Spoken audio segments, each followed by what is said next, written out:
Hi guys, welcome back to another video. Well, today we have a 2010 Volkswagen Crafter, and we have check engine light on, glow plug light glows intermittently, and when I'm out on the bonnet I see that someone is after changing a turbo actuator. Maybe I should show you. Just right over here.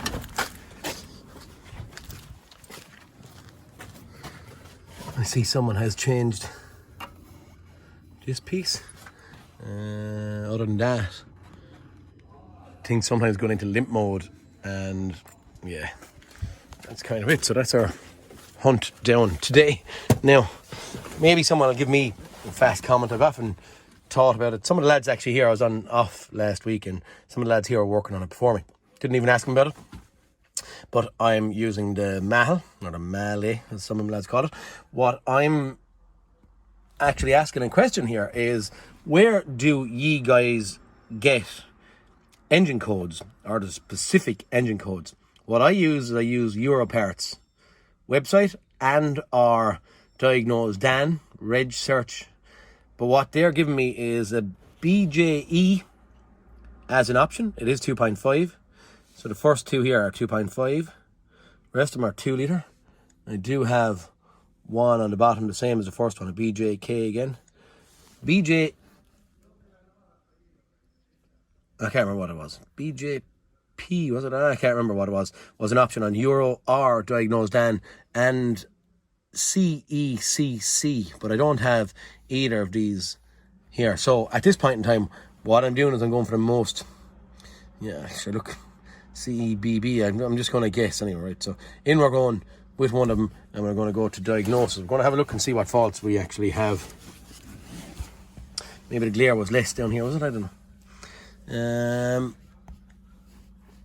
One of the boys have been working on this car, this bus, kind of a big enough oil yoke, and he adjusted the turbo actuator out there, believing that someone had put it on, set it up wrongly. I think you've seen me at that in other videos, maybe if you follow me. It's called a Kodiak and stuff. I had been setting up and using the snap-on component tests for the actual setup of it. I believe as well, one of the lad that was working on it, Alan Callahan from Dacia Diagnostics, check out his channel. He doesn't have a video on this now, but just in general he has a couple of videos. But he looked up the fault code on Diagnose Dan's technical service bulletins, or whatever we want to call it, with auto frontal, and he had a bulletin about the setting up of that actuator. But he has set it up. Don't know what the voltages are, but he has set it up, and at this point in time, it's still, I think the problem is still reoccurring. So look, from here, all I'm going to do is going to go and see what we can see in here, what we find to start with. I'll maybe leave this thing run off away through its jiggery pokery and see what. Ooh, we've 8 faults in here. Interesting enough to see what's inside in the other systems now as well. But for now, anyway, we'll get into engine or powertrain.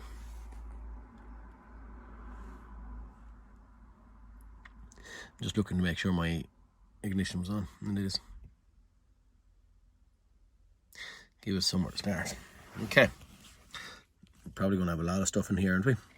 Rail pressure sensor, throttle valve potentiometer, gas recirculation sensor A. He actually did have a thought that this was going to be wrong. He does have a voltage, is kind of a bit strange on this thing. Exhaust gas recirculation valve, throttle motor, open circuit fuel metering valve, fuel temperature sensor, turbocharger, boost control position.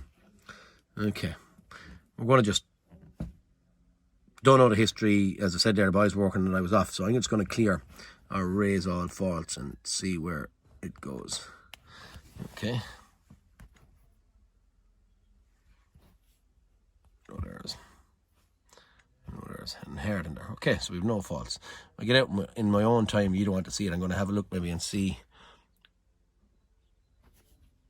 what's in. I was going to say what's in the airbag and all these things, just to see where we're at. Body computer. have to say I'm starting to like this little mahal. Seems to be fast. It's only a bulb. Don't care about it. You can actually see the speed in which it's actually working. So yeah, no, I am quite happy. Okay. ECU voltage too low. CAN information. This could be because there's a tachometer in this thing. Could it be to do with that? And might they be in there all the time? So I'm not concerned about that at this point. Ignition switch.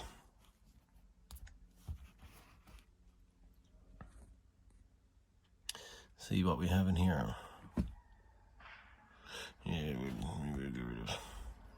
battery could have gone flat from someone working on it at some stage. So. Again, it's not of concern to me right now. Let's we'll get out, drive. We have cleared faults in here, which maybe lads would say that's a bad job, but I'm getting rid of them and see what way it drives and see what way it reacts on a road run or test drive, whatever you want to call it, and see what faults we get back. Okay, I'm gonna go for the drive now and I'll log back in with you in a minute. Okay, I've been out on the road and I have not been able to recreate as of yet. No faults. I've been looking at a bit of live data, engine speed, air mass, target and actual. A bit higher at this point than what we'd actually want. One bit that's standing out to me here is maybe EGR actuator high, pressure sensor actual, and then high pressure EGR actuator commanded. So it's only commanded on 12.6% and the actual is 99. Don't know, again, could there be something that's been deleted out of this thing? For now, I'm probably going to run through a couple of adjustments and see where we go. I don't really want that. I'll go back to that.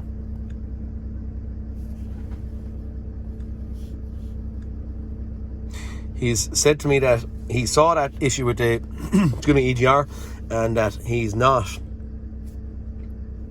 doing a few tests, a few checks. He's not happy with the voltage that he's seen in there, but again, he has also gone along and gotten an EGR valve and plugged it into it while I was away, but his voltages didn't change. So, but when we have no EGR faults, or we've had no EGR faults, he has said he's been on it on Friday, even could have created some of them faults, doesn't rightly know. So I'm going to have to recreate this. I'm going to keep going until I recreate it. I might run through a few adjustments here just to see does that recreate this thing and see where we go at that point. Okay, try and recreate it no matter what. In charge pressure actuator adaptation, there's only 30 seconds after I put down the phone. I've gone in. The minute I've gone in now, it could be only because I'm doing this, but I don't know. I can't actually figure out where procedure terminated. Okay, right, maybe I'm after doing something wrong. Adjustment completed successfully. Okay, that seems to have worked. EGR valve adaptation. We'll have a look at errors again to see why we're in here. Okay, so the light was only on, I'd say, due to us being in there doing the readaptation. Air filter replacement wasn't supported. I was just going through it for the crack.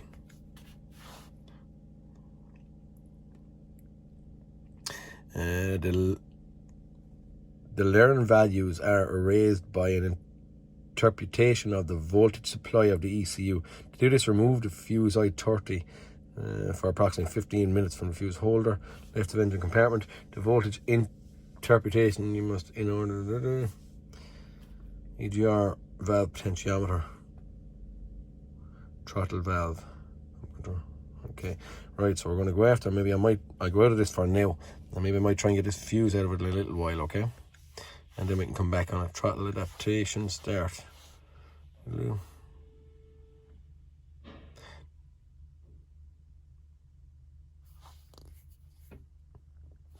We're going to see, okay.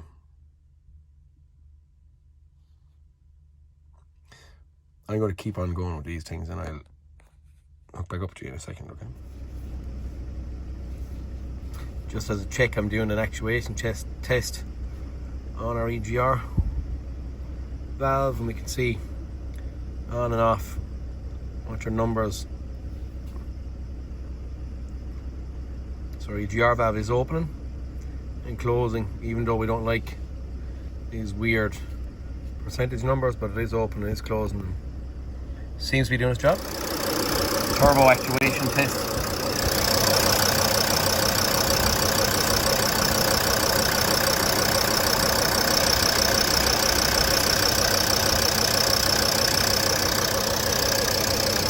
I thought we'd get both of them in shot, but no, it's not. Okay, so we have control of our actuator here anyway at this point.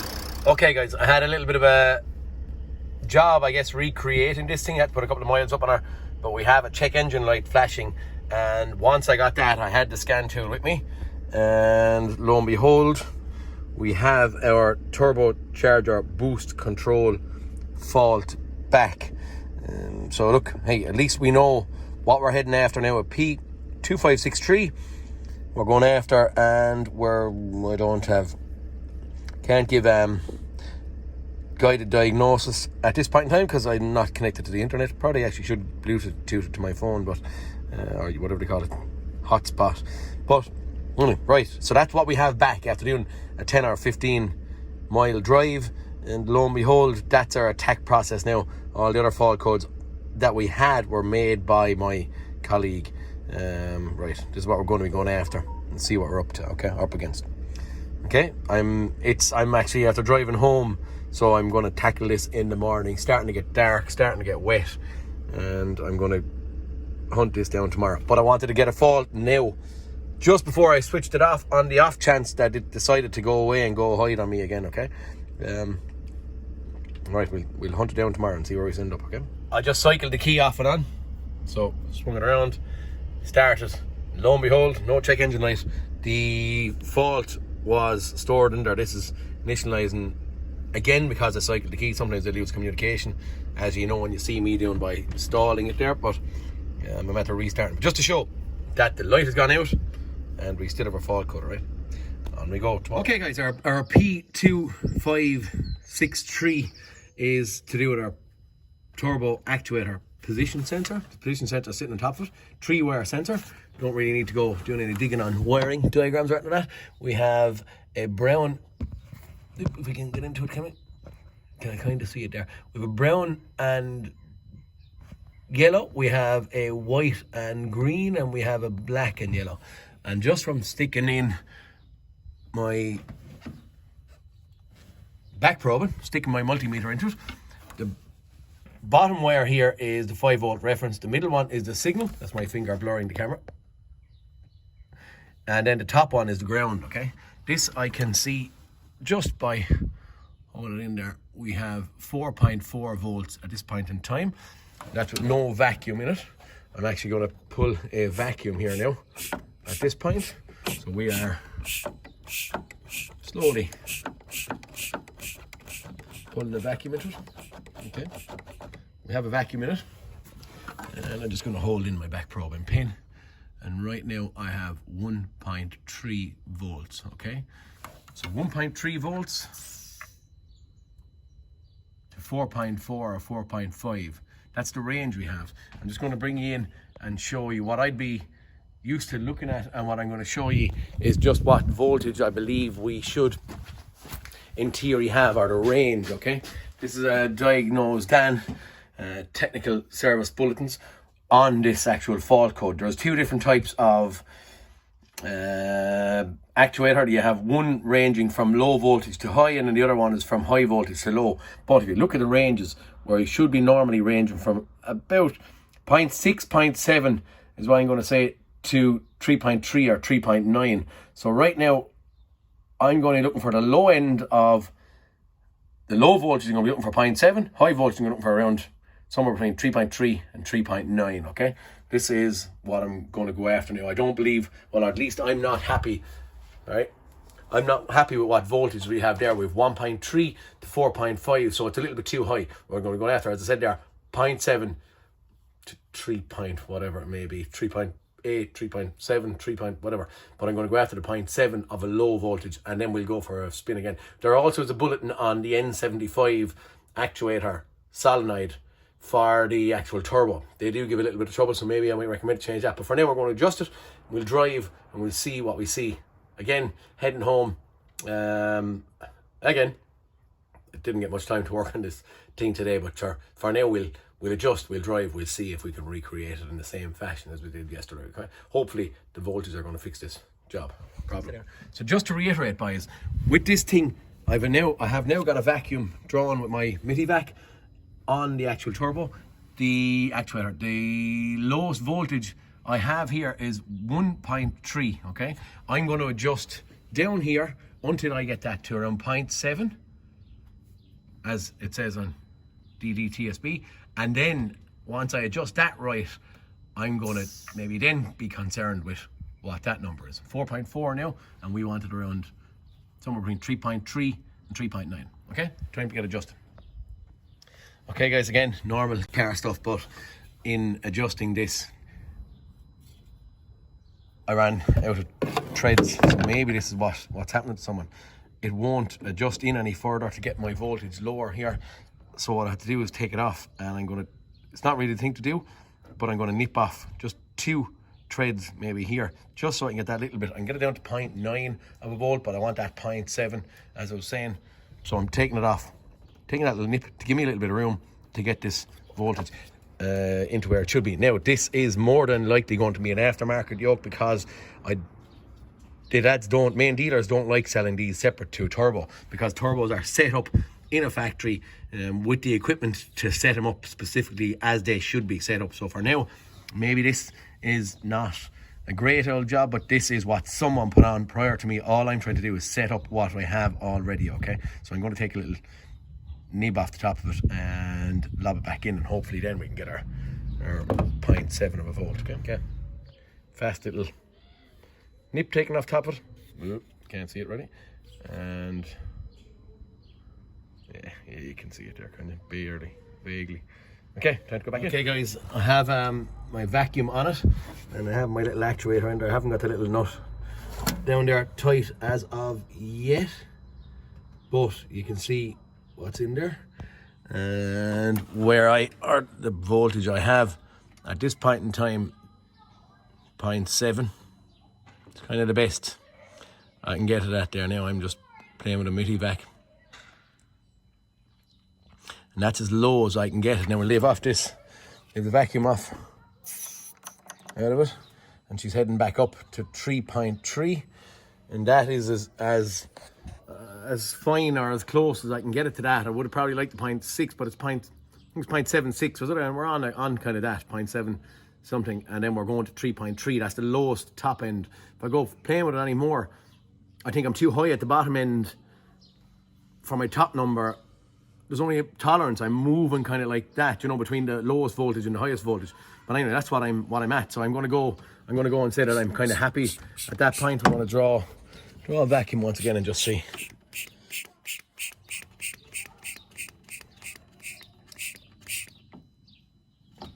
Yeah, 0.78 is what I'm on there now. So look, I don't know. Maybe we'll stick it at that. Look and see where we stand. Fingers crossed to be our problem fixed. Okay, guys, we're back from my drive up the road. I have no flashing light tonight. Back in the same gaff we were in, and I'm just thinking about it on the way up the road. Okay, this is does that swap around? No, I'm going to swap around by hand.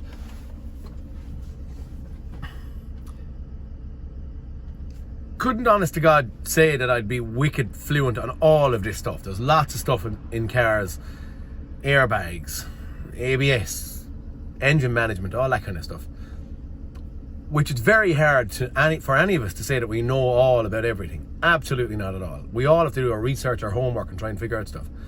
But just taking up the road, what I was thinking about, we were looking at a 4.5 voltage when the vacuum was taken off of that off the turbo actuator, okay? And when I had a full vacuum with 1.3 volts, diagnosed Dan was saying 0.76 to 3.3 or something. And while driving up the road and just thinking, right, all engine ECUs uses 0 to 0.5 to see if we have a low voltage. Then the engine ECU uses as information the 0.5 to the 4.5, and then from 4.5 to 5, that triggers a high voltage fault code. So the first 0.5 and the last 0.5 of 0 to 5 volts is used for triggering faults. If we had 4.5, when I drove up the road yesterday and spun into my house, I have to do a loop.